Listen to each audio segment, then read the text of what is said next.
नमस्कार, बुलेटिन में आपका स्वागत है। आपके साथ मैं दीपेश परगली। चलिए खबरों की शुरुआत करते हैं। बड़ी खबर इस वक्त हम आपको बता देते हैं। भोपाल में सीएम शिवराज सिंह चौहान की महत्वपूर्ण बैठक हुई है, जिसमें केन बेतवा लिंक परियोजना को लेकर मीटिंग हुई है। अटल भूजल योजना को लेकर भी बैठक हुई है। यूपी को 700 एमसीएम से अधिक पानी नहीं मध्य प्रदेश देगा, यह तय हुआ है। केन बेतवा लिंक योजना के तहत पानी मिलना था। केंद्रीय जल संसाधन मंत्री गजेंद्र सिंह शेखावत से फोन पर बातचीत की गई है। 31 लाख हेक्टेयर में सिंचाई करने का लक्ष्य है। पिछले साल हुई थी 29 लाख हेक्टेयर में सिंचाई। 1 लाख हेक्टेयर क्षेत्र में पाइपलाइन से सिंचाई होगी। बैठक में यह निर्णय लिया गया है।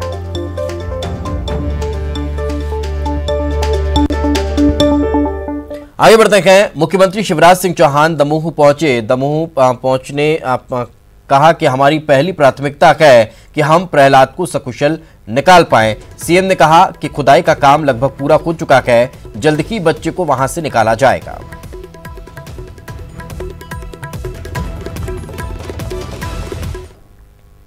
और चलिए अब खबरें देखते हैं सरपट अंदाज में। चीन के साथ एलएसी पर विवाद के बीच सीडीएस विपिन रावत ने चीन और पाकिस्तान को कड़ी चेतावनी दी है। एक वेबिनार में रावत ने कहा कि लद्दाख में भारतीय सेना चीन की हरकतों को मुंहतोड़ जवाब दे रही है। एलएसी पर चल रहे तनाव के बीच आज लद्दाख के चुरुश में भारत और चीन के बीच कोर कमांडर स्तर की बैठक चल रही है। आपको बता दें कि दोनों देशों के बीच कोर कमांडर स्तर की ये 8वीं बैठक है।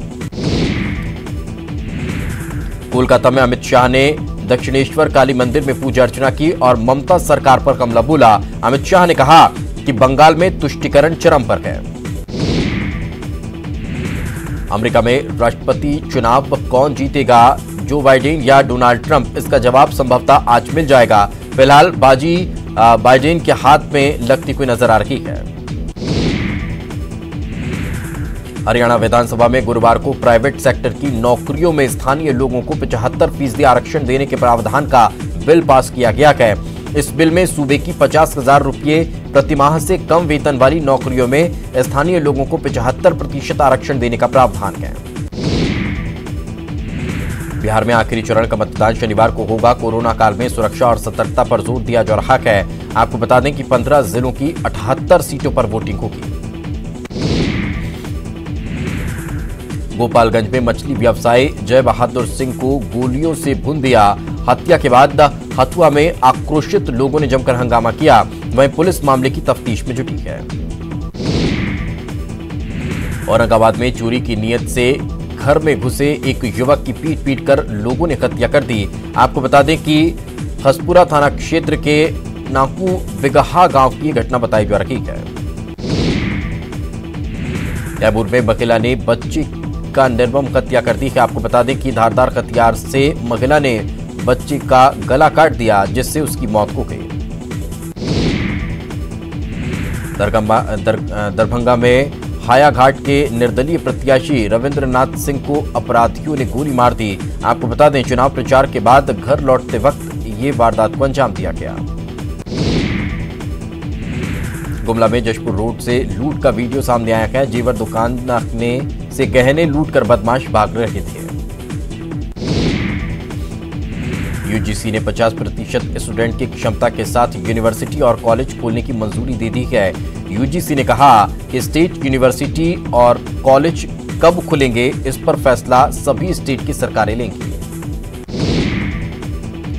दिल्ली में बढ़ते प्रदूषण के बीच केजरीवाल सरकार ने महत्वपूर्ण फैसला लिया है। दिल्ली सरकार ने पटाखे जलाने पर पूरी तरह से रोक लगा दी। देश में कोरोना मरीजों का आंकड़ा 84 लाख के पार पहुंच चुका है। अब तक 84,11,034 लोग संक्रमण की चपेट में आ चुके हैं। अभी भी 5,19,508 मरीजों का इलाज चल रहा है, जबकि 77,64,763 लोग ठीक हो चुके हैं। कोरोना के कारण देश में अब तक 1,25,029 मरीजों की मौत हो चुकी है। नतीजों से पहले बीएसपी ने बीजेपी को समर्थन दे दिया है। बीएसपी विधायक संजू सिंह ने मंत्री भूपेंद्र सिंह से मुलाकात की। उन्होंने न्यूज 18 से बात करते हुए कहा कि बीएसपी का समर्थन बीजेपी के साथ है। भोपाल में पूर्व मंत्री बृजेंद्र सिंह राठौर ने बसपा और सपा के निर्दलीय विधायकों को कांग्रेस के साथ होने का दावा किया है। उन्होंने कहा कि नतीजों के बाद वे किसके साथ खड़े होते हैं तस्वीर साफ हो जाएगी। पूर्व सीएम कमलनाथ ने बीजेपी पर बड़ा आरोप लगाया है। कमलनाथ ने कहा कि फिर से नतीजों से पहले खरीद फरोख्त की जा रही है। काउंटिंग से पहले कांग्रेस एक्टिव हो चुकी है। कांग्रेस ने अपने सभी विधायकों को भोपाल बुला लिया है। वहीं पूर्व मंत्री सज्जन सिंह वर्मा ने कहा कि 11 नवंबर को कांग्रेस विधायक दल की बैठक होगी, जिसमें एसपी बीएसपी के साथ ही निर्दलीय विधायक भी शामिल होंगे। छत्तीसगढ़ के सरकारी कर्मचारियों के डीए पर जल्द घोषणा हो सकती है। मुख्यमंत्री भूपेश बघेल की अध्यक्षता में वित्त विभाग की समीक्षा बैठक होगी, जिसमें बजट पर चर्चा होगी। बुरहानपुर की नेपानगर विधानसभा सीट पर उपचुनाव के लिए हुए मतदान के बाद बीजेपी कांग्रेस अपनी जीत के दावे कर रही है। इस बीच बीजेपी कांग्रेस दोनों के नेताओं ने अपने अपने प्रत्याशियों की जीत पर अपने खेत शर्त लगाने की पेशकश की है।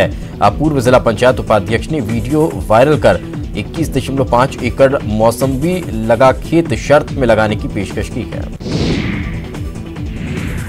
धमतरी की मतपेटियों का जम्मू कश्मीर के पंचायत चुनाव में इस्तेमाल होगा।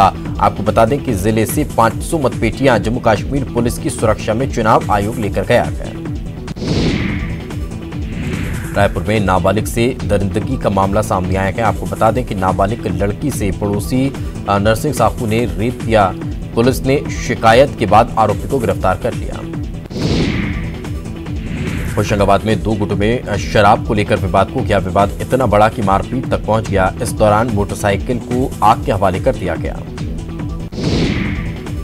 पूर्व में सड़क मरम्मत की मांग को लेकर लोग सड़क पर उतर आए हैं और चक्का जाम कर दिया। लोगों के साथ धरने में जनप्रतिनिधि भी शामिल हुए। सूरजपुर में अग्निशमन सदस्यों की टीम आगजनी को लेकर जागरूकता के साथ ट्रेनिंग भी दे रही है। अग्निशमन सदस्यों की टीम आने वाले दिनों में आग की आशंकाओं के चलते सभी विभागों में जागरूकता के साथ ट्रेनिंग का काम कर रही है। पूर्व में कोरोना जागरूकता को लेकर बाइक रैली निकाली गई। आपको बता दें, नगर सैनिकों ने कोरोना जागरूकता को लेकर रैली निकालकर लोगों को जागरूक किया। पूर्व में पहली सर्व सुविधा युक्त मेडिकल मोबाइल यूनिट पहुंची है। वार्ड नंबर 14 में लोगों ने मुफ्त स्वास्थ्य परीक्षण कराया। कवर्धा में मासूम बच्ची का अपहरण करने का मामला सामने आया है। एक महिला पर ही अपने पड़ोसी की 4 माह की बच्ची के अपहरण का आरोप लगा है। हालांकि समय रहते घटना की जानकारी होने पर बच्ची को सकुशल बरामद कर लिया गया। रायपुर में सीएम भूपेश बघेल के निर्देश के बाद आरक्षकों की भर्ती प्रक्रिया शुरू हो चुकी है। भर्ती के लिए शारीरिक दक्षता परीक्षा 4 जनवरी से शुरू होगी। धमतरी पुलिस ने सरपंच पति नरेश कुंजाम की हत्या के 3 दिन बाद एफआईआर दर्ज की है। आपको बता दें कि नक्सलियों ने नरेश को मुखबिर की शक पर मार डाला था। रायपुर नगर निगम की सामान्य सभा की बैठक में जमकर हंगामा हुआ। बीजेपी पार्षदों ने कांग्रेस पार्षदों पर आरोप लगाकर जमकर हंगामा किया। भोपाल पुलिस ने प्रोटेम स्पीकर को धमकी देने वाले आरोपी को धर दबोचा है। आपको बता दें, आरोपी ने फेसबुक पर जान से मारने की धमकी दी थी। आरोपी उड़ीसा में नौकरी करता था। मुंडागांव में निजी स्कूलों के द्वारा ऑनलाइन पढ़ाई के दौरान मनमानी फीस वसूली के विरोध में अभिभावकों ने कलेक्टर से मुलाकात की और मनमानी फीस वसूली पर रोक लगाने की मांग की। बालोद के डौंडी ब्लॉक में पिछले कुछ दिनों से हाथियों की अचानक दस्तक से ग्रामीण दहशत में हैं। हाथियों ने फसल को नुकसान पहुंचाया है। महिला और बाल विकास मंत्री अनिला भेड़िया ने प्रभावित इलाकों का दौरा किया। दंतेवाड़ा में नक्सलियों की मंशा पर जवानों ने पानी फेर दिया है। आपको बता दें कि नक्सलियों के लगाए हुए 2 बम सीआरपीएफ के जवानों ने बरामद कर लिए हैं, जिन्हें डिफ्यूज किया गया। ग्वालियर के गांधीनगर इलाके में रहने वाले कमल गर्ग का करवा चौथ के दिन एक्सीडेंट हो गया और दूसरे दिन उनकी डेथ हो गई। उनकी मौत के बाद उनकी पत्नी ने भी उनके पैरों में दम तोड़ दिया। इंदौर के सांवेर विधानसभा उपचुनाव में मतदान संपन्न होने के बाद उम्मीदवार लगातार अपने कार्यकर्ताओं से क्षेत्रवार वोटिंग की जानकारी लेकर जीत का आकलन कर रहे हैं। बीजेपी के तुलसीराम सिलावट और कांग्रेस के प्रेमचंद गुड्डू अपने अपने हिसाब से जीत के दावे कर रहे हैं। जबलपुर के मालाखेड़ा में हुए सनसनीखेज हत्याकांड का पुलिस ने 36 घंटे में पर्दाफाश करते हुए 3 आरोपियों को गिरफ्तार किया है। बताया जा रहा है कि शराब पीने के बाद हुए विवाद में 3 दोस्तों ने मिलकर चौथे दोस्त की हत्या कर दी। उपचुनाव के नतीजों से पहले ही कांग्रेस को पोस्टल बैलेट से डाले गए वोट में गड़बड़ी की आशंका है। इसलिए कांग्रेस ने सभी उम्मीदवारों को निर्देशित किया है कि वे जिला निर्वाचन अधिकारी से पोस्टल बैलेट के संबंध में पूरी जानकारी लें। रीवा में जीएसटी बिल में घपले का अंदेशा होने पर जीएसटी की टीम ने अरुण कंस्ट्रक्शन कंपनी पर छापा मारा है। आपको बता दें कि सिविल लाइन के दीनदयाल कॉलोनी में छापा मारा गया। मुरैना चंबल में आज भी बेटियों को अभिशाप माना जाता है, तभी तो जन्म लेने के साथ ही मां बाप उनकी हत्या कर देते हैं। ताजा मामला मुरैना के कोतवाली थाना का है, जहां मां बाप और दादी ने मिलकर 6 दिन की नवजात बेटी की गला दबाकर हत्या कर दी। अस्पताल के एसएनसीयू वार्ड में भर्ती बच्ची को जब दूध पिलाने के लिए उसकी मां को दिया गया तो पिता और दादी ने मिलकर बच्ची की गला दबाकर हत्या कर दी। डॉक्टरों ने जब बच्ची में कोई हलचल नहीं देखी तो जांच की, जिसके बाद पता चला कि बच्ची की मौत हो गई। दुर्ग में सफाई कर्मचारी 12 सूत्रीय मांगों को लेकर हड़ताल पर चले गए हैं, जिससे सफाई व्यवस्था चरमरा गई है। धमतरी की युवती पूजा शर्मा की गुरुग्राम में हथियारबंद लुटेरों ने गोली मारकर हत्या कर दी, जिसके बाद पूजा ने इलाज के दौरान दम तोड़ दिया। और वक्त एक छोटे से ब्रेक का है, ब्रेक के बाद जल्द हाजिर होंगे। बस स्वागत है, चलिए खबरें देखते हैं सरपट अंदाज में। रायपुर में बीजेपी के 3 दिवसीय प्रशिक्षण शिविर में बीजेपी प्रदेश अध्यक्ष विष्णुदेव साय ने अपने ही नेताओं पर तंज कसते हुए कहा कि हारे हुए लोग भी चुनाव पर ज्ञान देने आ जाते हैं। रायपुर में बीजेपी पार्षद मीनल चौबे के सवाल के जवाब में एमआईसी सदस्य शमीम अख्तर ने जानकारी देते हुए बताया कि कोरोना महामारी को लेकर अब तक 6,49,40,000 खर्च किए गए। त्रिस्तरीय पंचायत में आईसीटी के उपयोग को लेकर छत्तीसगढ़ पंचायत विभाग को पुरस्कार मिला है। देश भर में छत्तीसगढ़ को दूसरा स्थान हासिल हुआ। रायपुर में आईटी की टीम ने छापामार कार्रवाई की है। आपको बता दें, आईटी की टीम ने एसए एंटरप्राइजेस पर दबिश दी है। रायगढ़ में एसबीआई के एटीएम में तोड़फोड़ कर रकम लूट के असफल प्रयास करने वाले आरोपी युवक को पुलिस ने गिरफ्तार कर लिया है। आरोपी युवक का जुगल पणिग्रही ने गैती की मदद से एटीएम में तोड़फोड़ की थी। बेमेतरा में महिला की हत्या के बाद परिजनों से मारपीट के बाद गुस्साए परिजनों ने जैन समाज के साथ दोषी पुलिसकर्मियों पर कार्रवाई की मांग की। मुंगेली में वर्चुअल वेबिनार का आयोजन किया गया, जिसमें बच्चों को पढ़ाने के नए तरीकों पर चर्चा की गई। वेबिनार में करीब 2500 टीचर्स और छात्रों ने हिस्सा लिया। कोरबा के बाकी बोगरा थाना क्षेत्र के बगली में नाबालिग छात्रा की हत्या का मामला सामने आया है। मुरैना में मतदान के बाद 10 सभी प्रत्याशियों के भाग्य का फैसला ईवीएम में कैद हो चुका है। 10 नवंबर को मतगणना होगी और कांग्रेसी पॉलिटेक्निक कॉलेज में बनाए गए स्ट्रांग रूम के बाहर पहरादी रखेंगे। इंदौर में नर्मदा के तृतीय चरण में 2 दिन का शटडाउन न होने के चलते 2 दिन में करीब आधे शहर को पानी की समस्या से जूझना पड़ रहा है। जबलपुर हाईकोर्ट में आयुष्मान भारत योजना को लेकर कोर्ट मित्र ने बताया है कि 25% लोगों का ही इस योजना के लाभ के लिए रजिस्ट्रेशन हुआ है। देवास में सांसद महेंद्र सिंह सोलंकी ने सड़क किनारे हेयर कटिंग की दुकान चलाने वाले से कटिंग करवाई और लोगों को सरल और सहजता का संदेश दिया। देवास में अवैध पटाखे और पटाखों पर हिंदू देवी देवताओं की फोटो को लेकर तहसीलदार पूनम तोमर ने कार्रवाई की और भारी मात्रा में पटाखे जब्त किए। रायपुर में ईओडब्ल्यू ने उगाही करने के 4 आरोपियों में से 3 को गिरफ्तार कर लिया है। आपको बता दें, 2 ईओडब्ल्यू से बर्खास्त कर्मचारी सत्येंद्र और विनोद वर्मा हैं, जबकि एक आरटीआई कार्यकर्ता राकेश जो लोगों से गैंग बनाकर उगाही करते थे। छतरपुर में खाद न मिलने से किसान बेहद परेशान हैं। खाद के लिए लंबी लाइन में खड़ा होना पड़ रहा है। कुछ किसानों ने एक्स्ट्रा पैसे लेने का भी आरोप लगाया है।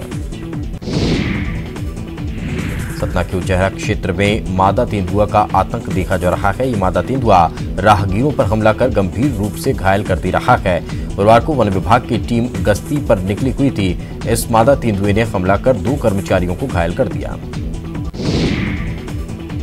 भोपाल में पूर्व मंत्री माया सिंह ने बीजेपी दफ्तर में संगठन महामंत्री सुहास भगत से मुलाकात की है और कहा है कि ग्वालियर चंबल की 16 सीट पर बीजेपी का परचम लहराएगा।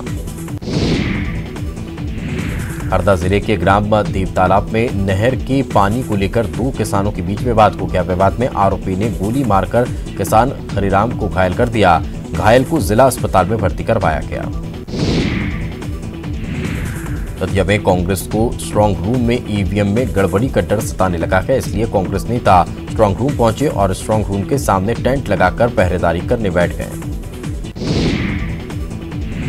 इंदौर के अन्नपूर्णा थाना इलाके में शून्य फ्लैट में चोरों ने धावा बोल दिया और घर में रखे 4 लाख रुपए से अधिक नकदी चोरी कर फरार हो गए। जिन बदमाशों ने चोरी की वारदात को अंजाम दिया, एक दिन पहले इन्हीं बदमाशों ने खुद को पुलिसकर्मी बताकर रैकी की थी।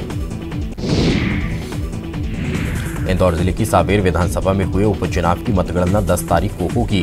वहीं मतगणना के दिन इंदौर जिले में ड्राई डे रहेगा। इस दौरान सभी शराब की दुकानें बंद रहेगी। साथ ही शराब का क्रय विक्रय परिवहन सभी प्रतिबंधित रहेगा। इंदौर में लॉकडाउन के समय अपने घर जा चुके छात्र छात्राएं अब फिर से शहर में आने लगे हैं। इसका अंदाजा देवी अहिल्या विश्वविद्यालय के हॉस्टल में प्रवेश लेने के लिए आ रहे आवेदनों से पता लग रहा है। 1.5 महीने में विभिन्न विभागों के 200 से ज्यादा विद्यार्थियों ने अपने हेड को आवेदन देकर कहा कि उन्हें हॉस्टल में रहना है। कोविड-19 से मरीजों की अचानक मौत हो जाने की गुत्थी सुलझाने के लिए एमजीएम मेडिकल कॉलेज इंदौर अब कोविड शवों का पोस्टमार्टम करवाएगा।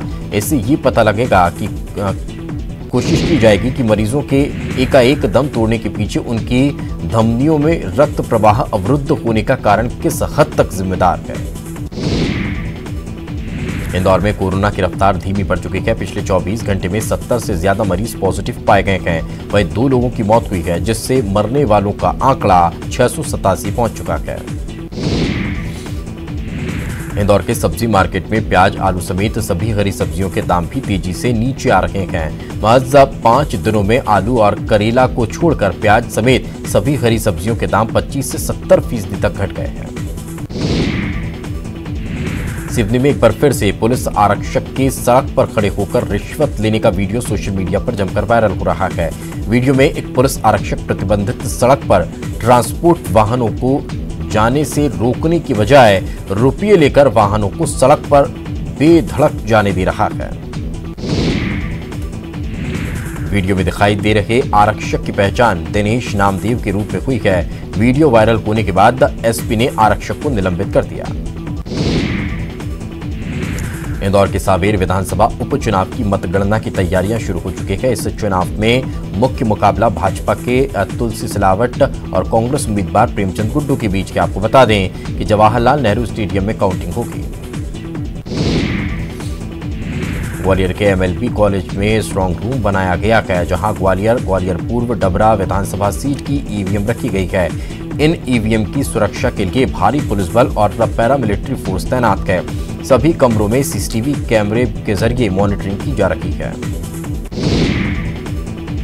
मध्य प्रदेश में कोरोना वैक्सीन आने के बाद सबसे पहले सरकारी और निजी अस्पताल के हेल्थ वर्करों को बांटी जाएगी।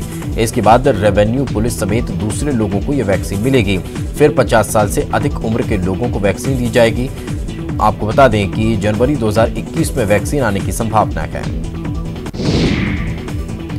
भोपाल में आईटी ने छापामार कार्रवाई की है। आपको बता दें कि आईटी ने एमपी के व्यापक इंटरप्राइजेज और छत्तीसगढ़ के एस एडवर्टाइज पर छापामार कार्रवाई की है। खरगोन जिले के महू मंडलेश्वर राजमार्ग पर स्थित पर्यटन स्थल जामघाट में सेल्फी लेने के चक्कर में एक महिला की जान चली गई। इंदौर से 28 साल की नीतू अपने पति विकास और मासूम बेटी के साथ पिकनिक मनाने पहुंचे थे, तभी हादसे का शिकार हो गए।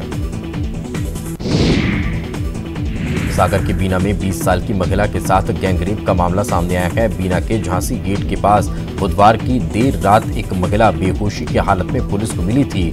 अस्पताल में गुरुवार को होश आने पर महिला ने पूरी घटना की जानकारी दी। नरसिंहपुर के नयाखेड़ा गांव में खेत में मिले एक अजगर ने ग्रामीणों और किसान के पसीने छुड़ा दिए हैं। 10 फीट लंबे इस अजगर को देख सभी के होश फाख्ता हो गए। पश्चिम रेलवे अपना 70वां स्थापना दिवस धूमधाम से मना रहा है।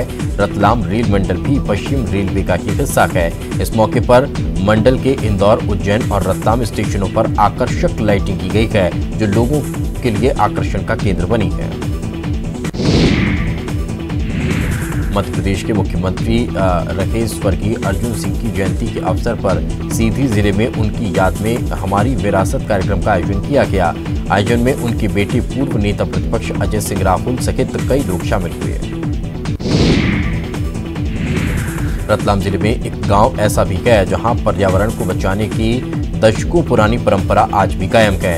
इस गांव के हर घर के सामने नीम का पेड़ लगाने की परंपरा है, जो आज भी चली आ रही है। लोगों का मानना है कि यह नीम के पेड़ का ही कमाल है कि यहाँ ग्रामीण कभी भी बीमार नहीं पड़ते। सूरजपुर में 50 मजदूरों से भरी बस को ग्रामीणों ने रोक लिया। बस में करीब 24 नाबालिग सवार थे और तमिलनाडु ले जाए जा रहे थे। फिलहाल पुलिस जांच में जुटी है।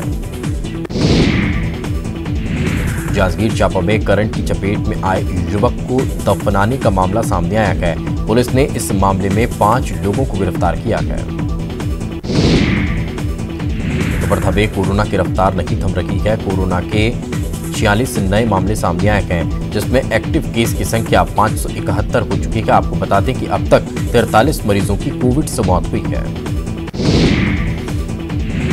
जांजगीर चांपा में क्राइम ब्रांच पुलिस बनकर दंपत्ति को लूटने वाले 7 डकैत को पुलिस ने गिरफ्तार कर लिया है। डकैतों की निशानदेही पर लूटे हुए नकद 46,000 और सोने चांदी के जेवर सहित घटना में उपयोग किए गए टाटा सफारी वाहन और एक देसी कट्टा को भी जब्त किया गया।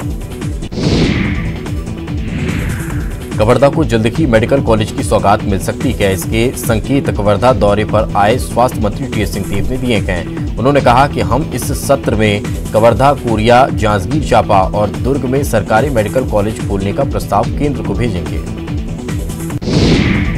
और इसी के साथ इस बुलेटिन में फिलहाल इतना ही। खबरें लगातार जारी हैं।